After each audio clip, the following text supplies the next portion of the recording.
Hello everyone, कैसे हैं आप लोग। Welcome to my channel political science with Safalta. आज हम लोग इलीट थ्योरी से रिलेटेड क्वेश्चंस को डिस्कस करेंगे जो कि नेट के पॉइंट ऑफ व्यू से इम्पोर्टेंट है, साथ ही साथ पीजीटी और असिस्टेंट प्रोफेसर के एग्जाम्स जो होते हैं उसके लिए भी इम्पोर्टेंट है। इसमें मैंने नेट में जो पिछले पेपर्स हैं उनमें क्वेश्चंस जो आए हुए हैं मैंने उनको इंक्लूड किया है, साथ ही जो इम्पोर्टेंट लगा मुझे मैंने वो भी क्वेश्चंस इसमें डाले हुए हैं। तो चलिए स्टार्ट करते हैं। अभिजन सिद्धांत जो कि ये मानता है कि अल्पसंख्यक वर्ग बहुसंख्यक वर्ग पर हमेशा शासन करता है, यानी जनसाधारण में से कुछ लोग ऐसे होते हैं जिनके अंदर कुछ विशेष क्षमता होती है और प्रभावशाली व्यक्तित्व होता है, उनका कार्यकुशल होते हैं, उनमें अनोखी प्रतिभाएं होती हैं और ऐसे कुछ ही लोग होते हैं जो मिल करके बहुसंख्यक वर्ग पर शासन करते हैं। तो इसका पहला क्वेश्चन है कि अभिजन सिद्धांत सर्वप्रथम कहाँ प्रारंभ हुआ था। तो ये हुआ था मध्य और पश्चिमी यूरोपीय देशों में। दूसरा क्वेश्चन है अभिजन सिद्धांत के प्रमुख विचारकों को उनके कालानुक्रम से व्यवस्थित करिए। देखिए, अभिजन सिद्धांत के विचारकों में जो ये चार आपको विचारक दिए हुए हैं, इसके अलावा भी हैं, जैसे गैसेट हो गए, जेम्स बर्नहेम हो गए, पर नेट में अक्सर इन्हीं चारों के बारे में पूछते हैं। तो सबसे पहले आते हैं विल्फ्रेड पेरेटो। इनका टाइम पीरियड था 1848 से 1923 तक। ये इटालियन विचारक हैं, इटली से बिलोंग करते हैं। दूसरे नंबर पे आते हैं मोस्का। इनका टाइम पीरियड है 1858 से 1941। ये भी एक इटालियन थिंकर हैं। थर्ड नंबर पे मिशेल्स, रॉबर्ट मिशेल्स। इनका टाइम पीरियड है 1876 से 1936। ये एक जर्मन थिंकर थे, जर्मनी के विचारक हैं। और फोर्थ और लास्ट नंबर पे आते हैं सी राइट मिल्स। इनका टाइम पीरियड है 1946 से 1962। ये अमेरिकी विचारक हैं। तो इन चारों को ये लाइन वाइज है, पेरेटो, मॉस्का, मिशेल्स और मिल्स। और ये कहां से हैं ये भी आप याद रखिएगा, क्योंकि शायद पिछली बार ही पूछा गया है कि इटालियन अभिजन सिद्धांत में इटालियन थिंकर्स कौन कौन से थे। तो पेरेटो, मॉस्का ये इटली के हैं, मिशेल्स ये जर्मन विचारक हैं और मिल्स ये अमेरिकी हैं। नेक्स्ट क्वेश्चन है राजनीतिक अभिजन वर्ग में कौन सम्मिलित होता है। ये जुलाई 2016 का क्वेश्चन है। तो इसमें होते हैं अल्पतंत्र और कुलीन तंत्र। नेक्स्ट थिंकर्स और उनकी बुक्स, ये भी इंपॉर्टेंट है और पूछा भी जा सकता है। तो पेरेटो ने लिखी थी द माइंड एंड सोसाइटी। मॉस्का, इनकी बुक है द रूलिंग क्लास। मिशेल्स ने लिखा था पॉलिटिकल पार्टीज। सी राइट मिल्स की बुक का नाम है पावर इलीट, यानी शक्ति अभिजन। कभी कभी आपको जरूरी नहीं कि इंग्लिश में ही नाम दे, वो हिंदी में भी दे सकता है, शक्ति अभिजन। ये मिल्स का था। जेम्स बर्नहेम की बुक है द मैनेजरियल रिवॉल्यूशन। तो ये इन पांचों की बुक्स हैं।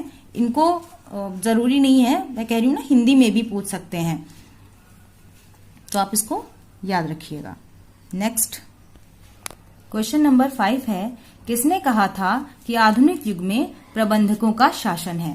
तो ये है जेम्स बर्नहेम। अभी इनकी बुक्स हमने देखी द मैनेजरियल रिवॉल्यूशन। तो मैनेजर्स प्रबंधकों को कहते हैं और इसीलिए इनका सेंटेंस भी यही है कि आधुनिक युग में प्रबंधकों का शासन है। ये मानते थे बर्नहेम कि अब किसी भी राजनीतिज्ञ क्या या जो बड़े घराने के वाणिज्यिक घराने के लोग होते हैं, बड़े बड़े उद्योगपति होते हैं, उनका शासन अब नहीं रह गया है। इस युग में प्रबंधकों का शासन हो गया है।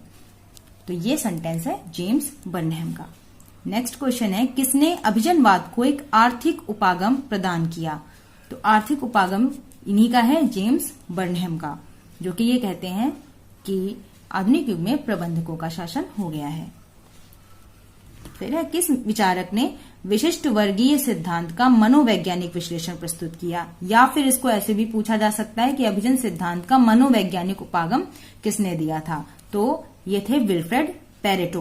पेरेटो की जो बुक है वो है माइंड एंड सोसाइटी। तो यहां से आप देखिए ये माइंड की बात करते हैं और इसीलिए इनके उपागम को याद रखने की ट्रिक है कि ये मनोवैज्ञानिक उपागम प्रस्तुत करते हैं अभिजन सिद्धांत का। ठीक है।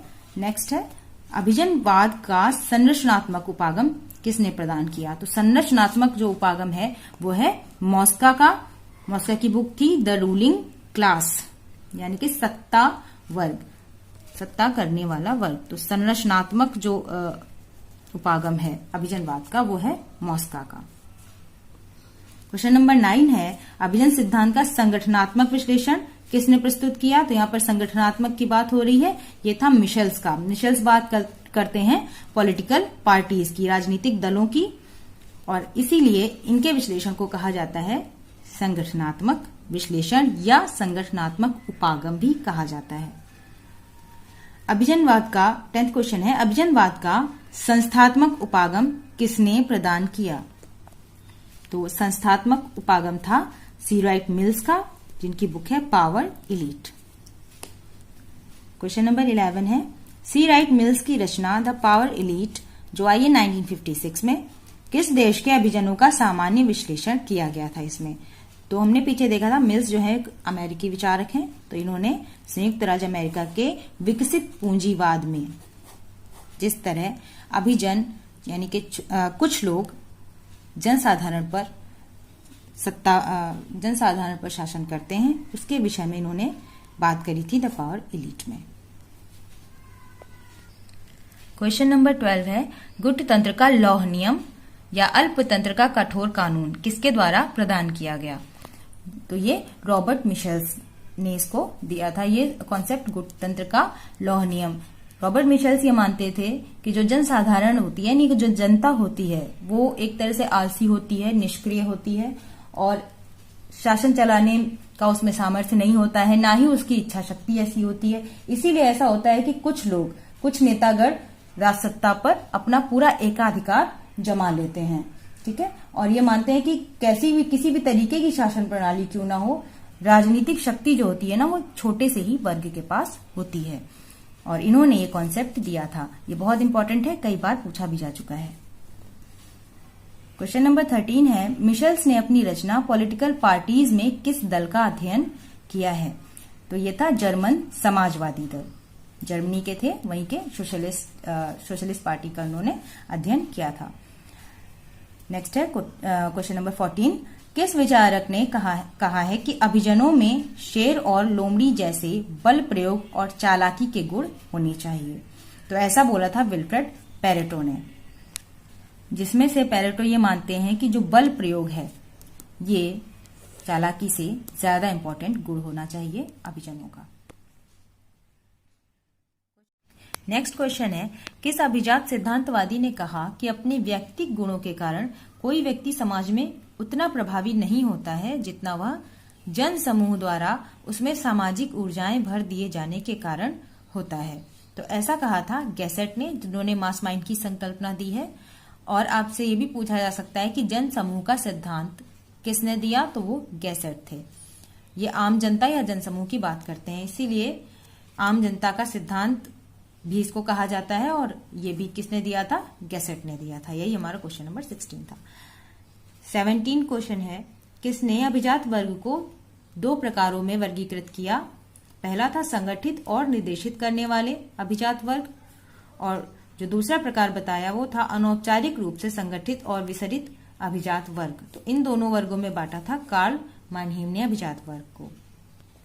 नेक्स्ट 18th क्वेश्चन है किस विचारक ने विशिष्ट वर्ग को या अभिजात वर्ग को सटोरिया यानी स्पेकुलेटर्स और किरायाजीवी या रेंटर्स के रूप में व्यक्त किया था। तो ये पेरेटो ने विशिष्ट वर्ग को सटोरिया और किरायाजीवी कहा था। नेक्स्ट इसी से मिलता जुलता क्वेश्चन है 19th अभिजात वर्ग का स्पेकुलेटर्स और रेंटियर्स के रूप में पेरेटो द्वारा किया गया वर्णन निम्नलिखित में से किसके द्वारा वर्णित शासनात्मक गुट के अभिलक्षणों से मिलता जुलता है। ये दिसंबर 2012 में पूछा जा चुका है क्वेश्चन। ऑप्शंस दिए हुए थे प्लेटो, अरस्तु, मैकियावेली या मार्क्स। तो राइट आंसर थे मार्क्स। मार्क्स के शासनात्मक गुट के जो लक्षण हैं उसी तरीके के पेरेटो ने भी बताए थे। स्पेकुलेटर्स और रेंटियर्स बोला था अभिजात वर्ग को। नेक्स्ट किसने कहा कि इतिहास कुलीन लोगों या अभिजनों की कब्रगाह है या अभिजनों की कब्रिस्तान है। तो ऐसा बोला था पेरेटो ने, क्योंकि पेरेटो ये मानते थे कि हमेशा से ही बहुसंख्यकों पर अल्पसंख्यकों ने ही या अभिजनों ने ही शासन किया है, और ये कोई आधुनिक युग की बात नहीं है, ये हमेशा से ही होता चला आ रहा है। और पेरेटो ने भी 2 वर्गों में बांटा था अभिजन वर्ग को, एक को वो कहते हैं कि शासक अभिजन होते हैं और एक अशासक अभिजन होते हैं, यानी कि वो अभिजन जो शासन कर रहे होते हैं, दूसरा एक ग्रुप होता है जो उस समय शासन नहीं कर रहा होता है। और एक समय ऐसा आता है जब जो शासक अभिजन होते हैं, यानी वो अभिजन जो कि शासन कर रहे होते हैं, वो धीरे धीरे उनका पतन होने लगता है और उनकी जगह पर फिर से एक वो अभिजन वर्ग जो कि उस समय शासन नहीं कर रहा होता है, वो उसकी जगह ले लेता है। यानी कि आम जनता का शासन कभी भी नहीं आता है, अभिजनों का शासन ही चला करता है। पहले शासक अभिजन आते हैं, जब उनका पतन होने लगता है तो अशासक अभिजन आ जाते हैं। और इसी को वो कहते हैं, क्या बोलते हैं, अभिजनों का परिचालन हो रहा है या परिसंचरण हो रहा है, यानी कि एक के बाद दूसरा आता जा रहा है। इसको बोलते हैं सर्कुलेशन ऑफ इलीट। ठीक है, तो आपसे ये भी पूछा जा सकता है कि सर्कुलेशन ऑफ इलीट की अवधारणा किसने दी, या विशिष्ट वर्ग का परिसंचरण, ये किसकी अवधारणा है, तो ये पेरेटो की ही थी। नेक्स्ट क्वेश्चन नंबर 22 है, अवशेष या रेजिड्यूज की अवधारणा किसकी है, ये तो ये पेरेटो की है। और ये अवशेष या अवशिष्ट की अवधारणा या रेजिड्यूज ये है क्या, ये पेरेटो कहते हैं ये वो गुण हैं जो उन्होंने अभिजन वर्ग के रूप में बताया है, अभिजन वर्ग में जो गुण होते हैं उसी को वो ये कहते हैं कि वो अवशेष या रेजिड्यूज हैं। क्वेश्चन नंबर 23 है, जनधारणा या जनमानस का सिद्धांत, ये किसका है, मिशेल्स का है। तो देखिए कंफ्यूज मत होइएगा, गैसेट ने जन समूह या आम जनता की बात करी है उन्होंने, और मिशेल्स बात करते हैं जनधारणा या जनमानस की। ठीक है, तो मिशेल्स का है जनधारणा या जनमानस, और गैसेट जन समूह या आम जनता की बात करते हैं। नेक्स्ट है 24th क्वेश्चन, कौन से सिद्धांत से सर्वप्रथम लोकतंत्र और समाजवाद की समीक्षा शुरू या प्रारंभ की गई थी, तो वो था अभिजन सिद्धांत। क्वेश्चन नंबर 25 है, the revolt of the masses, ये पुस्तक किसने लिखी है, तो ये लिखी थी ओवाई गैसेट ने लिखी है। मासेस ये जनसमूह को ही बोला जाता है, तो आप इससे भी पहचान सकते हो, तो the revolt of the masses है गैसेट की बुक। नेक्स्ट क्वेश्चन है, मिशेल्स का अल्पतंत्र का लौह नियम किसके अध्ययन के आधार पर सृजित किया गया था। जून 2012 का ये क्वेश्चन है, ये था जर्मन सोशल डेमोक्रेटिक पार्टी के इन्होंने अध्ययन किया था उसका, और उसके बेस पे उन्होंने ये नियम दिया था अल्पतंत्र का लौह नियम। मिशेल्स ये मानते थे कि जो आम जनता होती है वो एक तरीके से आलसी होती है, निष्क्रिय होती है, उसमें शासन चलाने की कोई इच्छा शक्ति नहीं होती है, सामर्थ्य नहीं होती है। इस वजह से ऐसा होता है कि कुछ नेतागण ही एक तरीके से सत्ता पर एकाधिकार जमा लेते हैं, और किसी भी तरीके की शासन प्रणाली हो, जो राजनीतिक शक्ति होती है वो एक छोटे से वर्ग के हाथ में ही हमेशा होती है, और इसी को कहते हैं अल्पतंत्र का लौह नियम। 27th क्वेश्चन है, सी राइट मिल्स की पुस्तक द पावर एलीट किसकी समकालीन राजनीति का अध्ययन है। जून 2012 में ये क्वेश्चन आया हुआ है। तो मिल्स जो कि अमेरिकी थिंकर हैं, उन्होंने वहीं की पॉलिटी का अध्ययन किया था, यूनाइटेड स्टेट्स ऑफ अमेरिका इसका आंसर है। क्वेश्चन नंबर 28 है, किस विचारक ने विशिष्ट वर्ग के परिसंचरण की मान्यता को स्वीकार किया या माना है, इसको अपनी मान्यता दी है, तो वो मोस्का थे। अगर आपसे पूछता है कि ये किसने ये अवधारणा दी है, विशिष्ट वर्ग के परिसंचरण की अवधारणा दी किसने थी, तो वो थे पेरेटो, और इसको स्वीकार किसने किया था, मोस्का ने समर्थन दिया था इसको। क्वेश्चन नंबर 29 है, मोस्का ने उप विशिष्ट वर्ग में किसे सम्मिलित किया। इन्होंने अभिजन वर्ग का एक उप विशिष्ट वर्ग भी बताया था, जिसमें वो कहते हैं सिविल सेवक शामिल करते हैं, वो सिविल सेवकों को, प्रबंधकों को, वैज्ञानिकों को। ठीक है। क्वेश्चन नंबर 30 है, किसने अमेरिकी लोकतंत्र की आलोचना करते हुए कहा कि अमेरिका में लोकतंत्र एक शर्म है, यह आदर्श से कोसों दूर है। तो ये सी राइट मिल्स का मानना था। मिल्स जो कि अमेरिकी लोकतंत्र के एक बहुत बड़े आलोचक थे, क्योंकि ऐसा कहा जाता था कि बहुमत का शासन होता है लोकतंत्र में, लेकिन मिल्स का मानना था कि ऐसा कुछ भी नहीं है, बहुत थोड़े से लोग हैं जो कि बहुमत पे हमेशा शासन करते हैं। क्वेश्चन नंबर 31 है, अभिजन समाज के संस्थात्मक ढांचे के प्रतिफल होते हैं, ये कथन किसका है। तो यहाँ पर एक वर्ड आ रहा है संस्थात्मक ढांचा, और संस्थात्मक उपागम भी हमने पढ़ा है मिल्स का, तो इसका आंसर होगा मिल्स। तो ये सेंटेंस है, अभिजन समाज के संस्थात्मक ढांचे के प्रतिफल होते हैं, ये कथन मिल्स का है। नेक्स्ट क्वेश्चन है, किस विचारक ने अभिजनों को आर्थिक, राजनीतिक और सैनिक शक्तियों का मेल माना। तो वो मिल्स थे, जो कि ये मानते थे कि अभिजन जो है वो वाणिज्यिक घराने के लोग और साथ में राजनीतिक और सैन्य शक्तियों के लोग मिलकर के अभिजन मतलब बनते हैं, या एक अभिजनों का संगठन तैयार होता है। क्वेश्चन नंबर 32 है, अभिजन स्तरीकरण का सिद्धांत किसने दिया था? तो ये मिल्स का था। क्वेश्चन नंबर 33 और लास्ट क्वेश्चन है, ये बुक है इलिट्स एंड सोसाइटी, तो ये किसकी बुक है पूछा जा सकता है आपसे। ये बोटोमोर की बुक थी। तो ये हैं कुछ इंपॉर्टेंट क्वेश्चंस जो कि रिलेटेड थे अभिजन सिद्धांत से। तो आज के वीडियो में बस इतना ही, मिलते हैं नेक्स्ट वीडियो के साथ में। आपको क्वेश्चंस इंपॉर्टेंट लगे तो प्लीज शेयर करिएगा, मेरे चैनल को सब्सक्राइब करिएगा, वीडियो को लाइक करिएगा।